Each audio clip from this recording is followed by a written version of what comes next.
Hello students, मैं आर्यन गुप्ता स्वागत करता हूं आपका इस वीडियो में, जिसमें आज हम लोग पढ़ेंगे क्लास 12 फिजिक्स में पार्ट 2 फिजिक्स का मॉडर्न फिजिक्स में। आज की क्लास में हम लोग पढ़ेंगे लेक्चर नंबर 35। आज की इस क्लास में हम लोग शुरू करेंगे न्यूमेरिकल्स। जैसा कि हमने लास्ट क्लास में आपको बताया था कि मॉडर्न फिजिक्स के जितने भी इंपॉर्टेंट क्वेश्चन थे उसको हमने देख लिए, कंप्लीट कर लिए थे, जो आपके बोर्ड परीक्षा में पूछे गए हैं। तो आज की क्लास से हम लोग शुरू कर रहे हैं न्यूमेरिकल, जो कि आपके बोर्ड एग्जाम के पॉइंट ऑफ व्यू से बहुत ही इंपॉर्टेंट न्यूमेरिकल्स होंगे। बच्चों, आज की इस क्लास में हम लोग ऐसे न्यूमेरिकल्स पढ़ने वाले हैं जो आपकी बोर्ड परीक्षा में 10 से 15 सालों में लगातार पूछे गए हैं। तो चलिए शुरू करते हैं आज की अपनी क्लास। क्वेश्चन जो है न्यूमेरिकल का आप लोगों को स्क्रीनशॉट में यहाँ किनारे साइड में दिख जाएगा। बाकी मैं एक बार पढ़ दूंगा क्वेश्चन, बाकी पीडीएफ उसका आपको हमारे टेलीग्राम चैनल पर मिल जाएगा। सभी न्यूमेरिकल का भी पीडीएफ आपको हमारे टेलीग्राम चैनल पर मिलेगा, जिसका लिंक मैं नीचे आपको डिस्क्रिप्शन बॉक्स में दे दूंगा। आप टेलीग्राम चैनल को ज्वाइन करके पीडीएफ को बिल्कुल फ्री डाउनलोड कर सकते हैं, उसका कोई भी चार्ज आप लोगों को नहीं देना होगा। तो चलिए शुरू करते हैं आज की क्लास। पहला जो क्वेश्चन है फोटॉन पर आधारित क्वेश्चन है, जो आपके बोर्ड परीक्षा में पूछा गया क्वेश्चन है। क्वेश्चन कह रहा है कि 4000 एंगस्ट्रॉम तरंगदैर्घ्य के फोटॉन की आवृत्ति, ऊर्जा, संवेग, विराम द्रव्यमान, गतिक द्रव्यमान ज्ञात कीजिए। ठीक है, हमें केवल तरंगदैर्घ्य दिया गया है 4000 एंगस्ट्रॉम। ठीक है, 4000 एंगस्ट्रॉम का क्या दिया है, तरंगदैर्घ्य दिया है। और इसकी हमें क्या क्या निकालनी है, आवृत्ति निकालनी है, ठीक है, न्यू का मान निकालना है, और ऊर्जा निकालनी है, और ऊर्जा यानी ई का मान निकालना है, संवेग यानी पी का मान निकालना है, ठीक है, और विराम द्रव्यमान निकालना है, और गतिक द्रव्यमान निकालना है। ठीक है ना। तो पहले हमें यहाँ पे जो दिया है उसको लिख लेते हैं। पहला क्वेश्चन है, ठीक है, क्वेश्चन नंबर 1। ठीक, इसका सॉल्यूशन हम कर रहे हैं। हमें लैम्डा बराबर दिया है 4000 एंगस्ट्रॉम, 4000 एंगस्ट्रॉम। ठीक है, इसको हम क्या करते हैं, इसको हम चाहे तो यहाँ पर मीटर में कन्वर्ट कर ले। ठीक, एक एंगस्ट्रॉम बराबर क्या होता है, 10 की घात माइनस 10 मीटर होता है। तो ये हो जाएगा 4 गुणे, इसको हम लिख सकते हैं 10 की घात 3 और गुणे 10 की घात माइनस 10 मीटर। ठीक है, अब जो है यहाँ पर इसको हम ऐसे भी लिख सकते हैं 4 × 10 की पावर -7 मीटर। ठीक है, अब पहला क्वेश्चन, पहले हमें क्या निकालनी है, आवृत्ति। आवृत्ति, आवृत्ति हमने आपको आवृत्ति का फॉर्मूला बताया, न्यू बराबर होता है c/λ। आवृत्ति को हम न्यू से प्रदर्शित करते हैं। हमने आपको एक फार्मूला बताया था, वेग बराबर आवृत्ति गुणे तरंगदैर्घ्य। वही फार्मूला यूज करके हमने यहाँ से आवृत्ति का फार्मूला निकाला है, न्यू बराबर c/λ। न्यू का मान निकालना है, तो न्यू बराबर c का मान 3 × 10 की पावर 8 मीटर पर सेकंड, मीटर प्रति सेकंड, और नीचे लैम्डा, लैम्डा का मान ये 4 × 10 की पावर -7 मीटर। ठीक, अब मीटर से मीटर कैंसिल हो जाएगा, 4 से इसको हम भाग दे देंगे, तो ये आएगा 0.4 × 28 और 4 × 5 20, 0.75। ये ऊपर चला जाएगा तो 10 की घात 7, 10 की घात 8 में प्लस हो जाएगा, तो 8 7 कितना हो जाएगा, 10 की घात 15 हो जाएगा। ठीक है, या इसको हम लोग लिखें कितना, 7.5। न्यू बराबर 7.5 × 10 की पावर 14 हर्ट्ज। ठीक है, ये आवृत्ति का मात्रक होता है, या इसे हम सेकंड इनवर्स के रूप में भी लिख सकते हैं, क्योंकि ये सेकंड ऊपर जाएगा तो क्या आएगा, सेकंड इनवर्स। ठीक है, तो यही क्या होगा, आंसर आ रहा है इतना। ठीक, दूसरा क्वेश्चन क्या पूछ रहा है, ऊर्जा। ठीक है, क्या पूछ रहा है, ऊर्जा पूछ रहा है। तो यहाँ ऊर्जा निकालते हैं। दूसरा क्वेश्चन ऊर्जा यहाँ पर करते हैं। देखिए, दूसरा ऊर्जा, ऊर्जा यानी ई का मान पूछ रहा है। ई बराबर होता है एच न्यू। ई बराबर क्या होता है, एच न्यू होता है। तो ई बराबर में एच का मान रखेंगे 6.6 गुणे 10 की घात -34, और न्यू का मान रखेंगे कितना, 7.5 × 10 की पावर 14। ठीक है, इसका मल्टीप्लाई कराएंगे तो 7.5 से 6.6 का 6 पंच 30 और 6 सते 42 और 3 45। ठीक, यहाँ भी आएगा यही, और फिर इसको हम जोड़ लेंगे, ये आएगा आपका 2 अंक बाद दशमलव, ई बराबर आ जाएगा 49.5। ठीक है, 0 चाहे लिखे या ना लिखे, 34 में से 14 जाएगा, ये हो जाएगा 10 की घात माइनस का 20, या इसको हम लोग लिखें ई बराबर में 4.95 इंटू 10 की पावर माइनस 19 जूल। ठीक है, लेकिन फोटॉन की ऊर्जा का मात्रक क्या लिखते हैं हम लोग, इलेक्ट्रॉन वोल्ट में लिखते हैं। अभी ये किस में आया है, जूल में आया है। हम इसको क्या करेंगे, इलेक्ट्रॉन वोल्ट में चेंज करेंगे। जैसा कि हमने आपको कल बताया था कि जूल में एनर्जी रहेगी, उसको हम लोग इलेक्ट्रॉन वोल्ट में कैसे चेंज करेंगे, यहाँ पर आप लोग देखिए। तो हम यहाँ पर इलेक्ट्रॉन वोल्ट में चेंज करते हैं इसको। तो इलेक्ट्रॉन वोल्ट में चेंज करने के लिए हम इलेक्ट्रॉन के आवेश से इसको भाग लगा देंगे। तो 4.95 गुणे 10 की घात माइनस 19, इसको हम भाग लगा देंगे 1.6 गुणे 10 की घात माइनस 19 कूलाम से। ठीक है, तो ये इससे कैंसिल हो जाएगा, यहाँ 0 बढ़ेगा, पॉइंट से पॉइंट उड़ जाएगा। ठीक है, पॉइंट से पॉइंट खत्म हो जाएगा। अब 160 से 495 को हम भाग कर देंगे, 160 भागे 495, ये आएगा 16 तिया 48, 480, 5 1 दशमलव लगा देंगे, 0 बढ़ जाएगा। अभी कम है तो एक 0 यहाँ बढ़ा लेते हैं और उसके बाद एक 0 यहाँ बढ़ा लेंगे, तो ये आएगा 16 9 144, लगभग इतना 3.09। ठीक है, 3.09, ई बराबर 3.09 इलेक्ट्रॉन वोल्ट, या इसी को हम लिख सकते हैं ई बराबर में, ये दूसरा अंक 5 से ज्यादा है तो इसको हटा के इसके पहले वाले अंक में हम एक क्या कर देते हैं, जोड़ देते हैं। तो यहाँ पर हो जाएगा 3.1 इलेक्ट्रॉन वोल्ट, ये इसकी क्या हो जाएगी, एनर्जी हो जाएगी। ठीक है, यही आंसर आ रहा है। ठीक है, तीसरा क्वेश्चन क्या कह रहा है, ठीक, तीसरा क्वेश्चन कह रहा है संवेग निकालने के लिए। तो हमने बताया था P बराबर होता है, संवेग P बराबर होता है h बाई लैम्डा। संवेग P बराबर क्या होता है, h बाई लैम्डा। तो यहां से P का मान निकालना है, तो P बराबर हो जाएगा, h का मान रखिए 6.6 गुणे 10 की घात माइनस 34 जूल सेकंड। ये क्या होता है, प्लैंक कांस्टेंट का मान होता है, 6.6 गुणे 10 की घात माइनस 34 जूल सेकंड। और लैम्डा का मान हम यहां से रखेंगे 4 गुणे 10 की घात माइनस 7।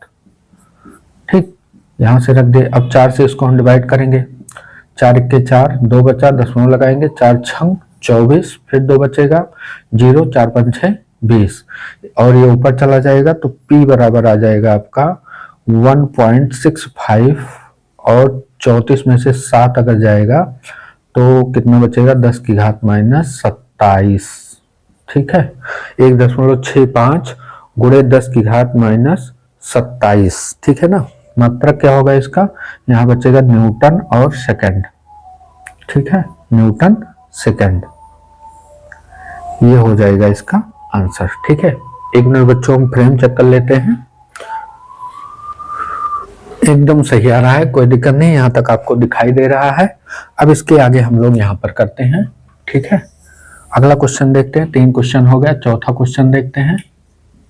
ठीक है, चौथा क्वेश्चन क्या कह रहा है निकालने के लिए, विराम द्रव्यमान। विराम द्रव्यमान, तो फोटॉन का विराम द्रव्यमान जो होता है, हमने आपको लास्ट क्लास में ही बताया था फोटॉन के बारे में कि इसका विराम द्रव्यमान m नॉट जो होता है, ये क्या होता है, शून्य होता है। ठीक है, इसका विराम द्रव्यमान शून्य होता है क्योंकि ये कोई द्रव्य कण नहीं है। आइंस्टीन ने बताया था कि ये कोई द्रव्य कण नहीं है, इसलिए इसका विराम द्रव्यमान क्या होता है, शून्य होता है। क्योंकि ब्रह्मांड में जितने भी कण पाए जाते हैं सबके पास कुछ न कुछ द्रव्यमान होता है, लेकिन ये पदार्थ द्रव्य पाए जाते हैं, लेकिन ये द्रव्य कण है ही नहीं, तो इसका विराम द्रव्यमान क्या होगा, शून्य होगा। ठीक है, उसके बाद अगला क्वेश्चन चौथा है गतिक द्रव्यमान। 5वां क्वेश्चन है गतिक द्रव्यमान। गतिक द्रव्यमान, ये बच्चों ऐसा क्वेश्चन है कि इसमें सारे फॉर्मूले आपके रिवाइज हो जा रहे हैं। ठीक है, तो गतिक द्रव्यमान निकालना है तो हम लेते हैं आइंस्टीन के समीकरण से, E बराबर में m इंटू सी स्क्वायर, यहां से यम निकाल लेंगे तो आएगा ई बटे में सी स्क्वायर। ई का मान रख देंगे, ई का मान हमने पहले ही निकाल रखा है, यहाँ पर ये है, ठीक है। आप चाहे जूल में रखिए ये वाला 4.95, ठीक है। ई का मान 4.95 रखिए या लगभग 5 रख दीजिए, उससे कोई दिक्कत नहीं है। ई का मान इतना हम रखते हैं 4.95 गुणे 10 की घात माइनस 19 जूल, ठीक है। जूल वाला रखेंगे, इलेक्ट्रॉन वोल्ट में नहीं रखेंगे, ठीक है, क्योंकि यहाँ नीचे प्रकाश की चाल है, वो भी किस में होगी, मीटर पर सेकंड में होगी। तो सी का मान 3 गुणे 10 की घात 8 का होल स्क्वायर, ठीक है। इसका गुणा कर लेंगे तो ये हो जाएगा 4.95 गुणे 10 की घात माइनस 19 और बटे में 9 गुणे 10 की घात 16, ठीक। इसका होल स्क्वायर है तो 3 त्रिका 9 गुणे 10 की घात 16, 9 से इसको हम भाग देंगे तो ये आएगा m बराबर में 9 पचे 45, 0.5 और 4 आया, 9 पचे 45 और ऊपर चला जाएगा तो 10 की घात माइनस 3 बचेगा, ठीक। या इसको हम लिखें m बराबर 5.5 गुणे 10 की घात माइनस का 4, ठीक है। गतिक द्रव्यमान है, ठीक है, इतना 5.5 गुणे 10 की घात माइनस 4, ठीक। 19 एक सेकंड बच्चों, ये ऊपर जाएगा माइनस में हो जाएगा, ठीक है। 19 16 कितना हो जाएगा, 35 हो जाएगा और एक अंक क्योंकि देखिए हम +16 है, ऊपर जाके -16 हो जाएगा, ठीक है ना। ये -16 हो जाएगा तो -19 और -16 कितना होगा, -35 हो जाएगा और एक अंक दशमलव इधर जाएंगे तो एक घट जाएगा तो ये -34 हो जाएगा, ठीक है। इतने तो आ रहा है 5.5 गुणे 10 की घात -34 किग्रा, ठीक है। 35 एक 36 होगा मेरे ख्याल से, आंसर गलत दिया है क्या, अनुसार में आंसर गलत दिया है बच्चों इसका, ठीक है। ये होगा 1 अंक दशमलव उधर जाएंगे, बाएं से दाएं जा रहे हैं तो -1 होगा, -1 होगा तो -36 हो जाएगा, ठीक है। इतना किलोग्राम, ठीक है। ये हो जाएगा इसका गतिक द्रव्यमान, ठीक है। 5.5 गुणे 10 की घात -36 किलोग्राम, ठीक। ये हमारा पहला क्वेश्चन हो गया। आशा करते हैं कि आप लोगों को बेहतर समझ में आया होगा। आप लोग स्क्रीनशॉट लीजिए, इसके बाद दूसरा क्वेश्चन देखते हैं हम लोग।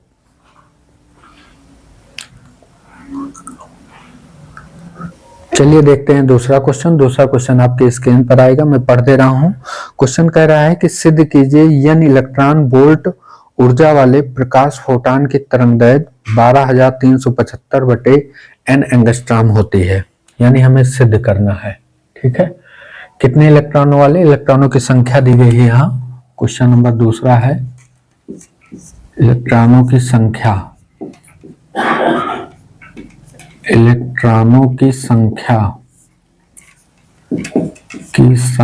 बराबर दिया है n, संख्या क्या दिया है n, मतलब कि कोई परमाणु है उसमें n इलेक्ट्रॉन है। तो सिद्ध कीजिए n इलेक्ट्रॉन वोल्ट ऊर्जा वाले प्रकाश फोटान की तरंगदैर्घ्य जो है वो कितना है, 12,375 बटे n एंगस्ट्रॉम है, ठीक है। आसान क्वेश्चन है। तो हम यहाँ पर लिखेंगे कि ई ऊर्जा वाले, ये तो कह रहा है इलेक्ट्रॉन वोल्ट ऊर्जा वाले, तो ई ऊर्जा वाले फोटान की तरंगदैर्घ्य क्या होती है, चूंकि ई ऊर्जा वाले फोटान की तरंगदैर्घ्य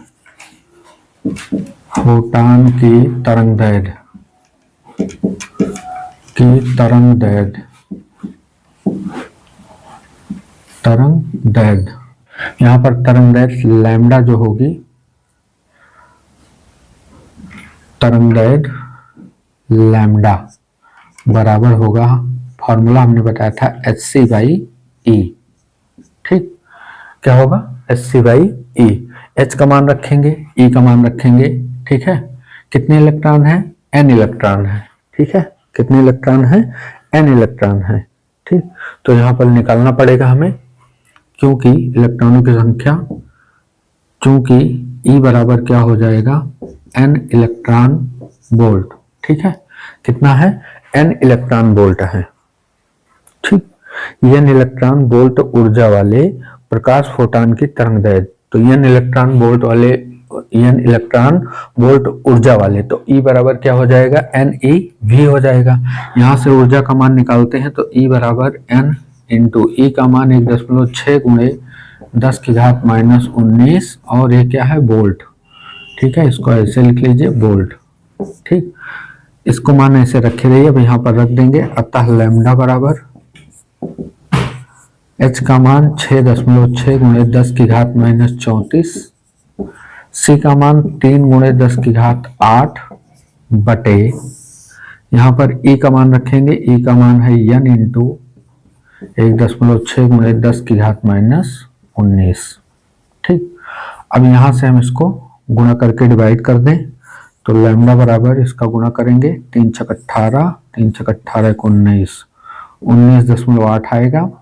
उसके बाद ये ऊपर जाएगा तो प्लस में हो जाएगा 19 8 27 और 34 में से 27 घटाएंगे तो कितना आएगा, 10 की घात माइनस 7 आ जाएगा। और नीचे कितना है, n इंटू n गुणे 1.6। अब 1.6 से इसको हम भाग लगाएंगे, पहले इसको दशमलव दशमलव काट देते हैं। अब 16 से इसको भाग लगाएंगे, 16 के 16, 16 से इसको भाग करेंगे, 16 के 16, 3 बचा, 16 दूना 32। ठीक है, भाग कर लेते हैं, 16 भागे 198, 16 के 16, 3 बचा, 8 उतारेंगे, 16 दूना 32 और यहाँ पर 6 आ जाएगा।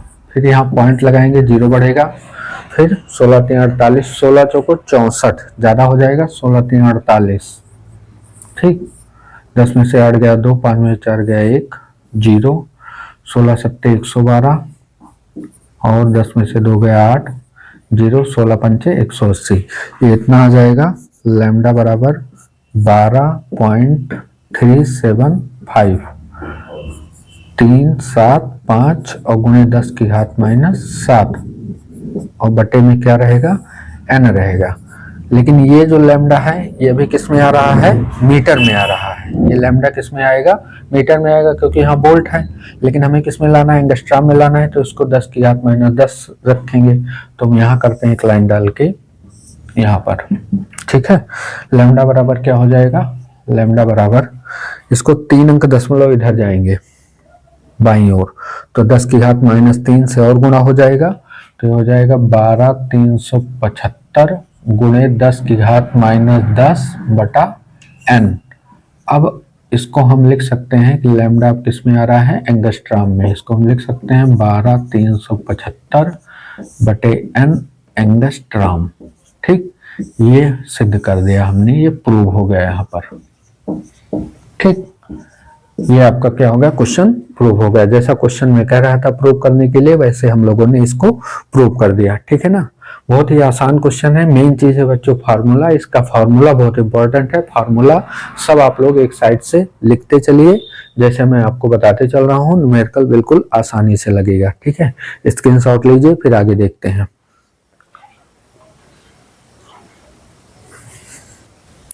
चलिए देखते हैं अगला क्वेश्चन। अगला क्वेश्चन आपके स्क्रीन पर आ जाएगा, मैं एक बार पढ़ दे रहा हूं। क्वेश्चन कह रहा है कि सिद्ध कीजिए कि लैम्डा तरंगदैर्घ्य के फोटॉन का संवेग p है, p बराबर h बाई लैम्डा होता है। सिद्ध करने वाला क्वेश्चन है।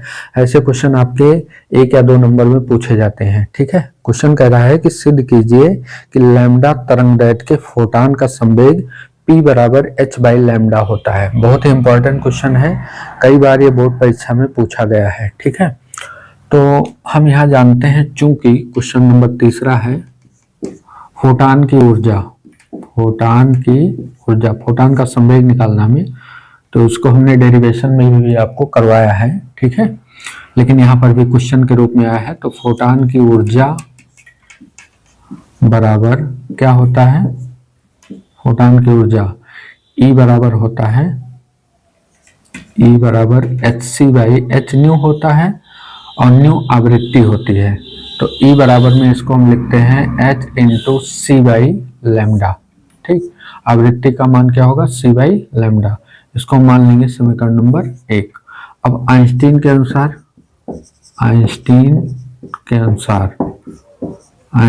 अनुसार के अनुसार यहाँ पर हम फार्मूला लगाएंगे E बराबर m इंटू सी स्क्वायर। ठीक, इसको मान लेंगे समीकरण नंबर 2। अब जो है हम यहाँ पर दोनों क्या है, E के बराबर हैं। दोनों किसके बराबर हैं? E के बराबर हैं। तो ये दोनों वैल्यू आपस में क्या हो जाएंगी? बराबर हो जाएंगे। तो हम इसको लिखेंगे समीकरण 1 और 2 से, समीकरण 1 व 2 से। ठीक है, समीकरण 1 और 2 से क्या होगा? m इंटू सी स्क्वायर जो है वो बराबर हो जाएगा SC बाई लैम्डा के। यहाँ से एक सी कैंसिल हो जाएगा। m इंटू सी द्रव्यमान गुणे वेग, संवेग का फॉर्मूला होता है द्रव्यमान गुणे वेग। तो यहाँ पर इसकी जगह पे हम लिख सकते हैं p। ठीक, p लिख सकते हैं और बराबर में क्या मिला हमें? h by lambda. बस यही प्रूव करना था हमें। ठीक है, बिल्कुल छोटा सा है, 1 या 2 नंबर में ऐसे क्वेश्चन पूछे जाते हैं। ठीक है, ज्यादातर 1 नंबर में ही पूछा गया है ये। ठीक है, लेकिन 2 से 3 बार आपका ये बोर्ड परीक्षा में पूछा गया है, इंपॉर्टेंट क्वेश्चन है। ठीक है, आप लोग इसको स्क्रीनशॉट लीजिए, फिर आगे देखते हैं।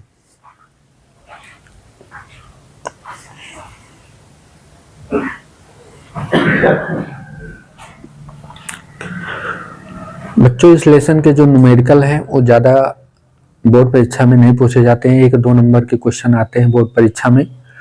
मैं जो लॉन्ग क्वेश्चन है उसको भी मैं आपको यहाँ पर बताऊंगा। तो आज की क्लास के लिए केवल हम यही इतना रखते हैं। बाकी कल की क्लास में जो लॉन्ग वाले क्वेश्चन हैं इस लेसन के, उसको मैं आप लोगों के लिए लेकर आऊंगा। 3-4 क्वेश्चन, ज्यादा इंपॉर्टेंट नहीं होते हैं इसके न्यूमेरिकल। इसके बाद हम लोग एटम वाला लेसन यानी परमाणु वाला लेसन पढ़ेंगे, जो कि आपके बोर्ड एग्जाम के पॉइंट ऑफ व्यू से बहुत इंपॉर्टेंट है। उसमें हाइड्रोजन स्पेक्ट्रम बहुत ही इंपॉर्टेंट है। ठीक है, तो कल एक क्लास इसमें और होगी न्यूमेरिकल की। इसके बाद हम लोग सीधे अगला चैप्टर शुरू कर देंगे परमाणु वाला। उसके बाद एक लेसन और बचेगा, बस हमारी पूरी सेकंड फिजिक्स पूरा हम लोग क्या करेंगे, तैयारी कर लेंगे। इसके बाद हम लोग स्टार्ट करेंगे फर्स्ट फिजिक्स। ठीक है ना। तो अगर आप लोग बेहतर तैयारी करना चाहते हैं 12th फिजिक्स की, तो आप लोग चैनल को जरूर सब्सक्राइब कीजिए। और अगर वीडियो पसंद आई है तो वीडियो को लाइक कर दीजिएगा और एक प्यारा सा कमेंट करके हमें जरूर बताइएगा कि आपको वीडियो कैसी लगी।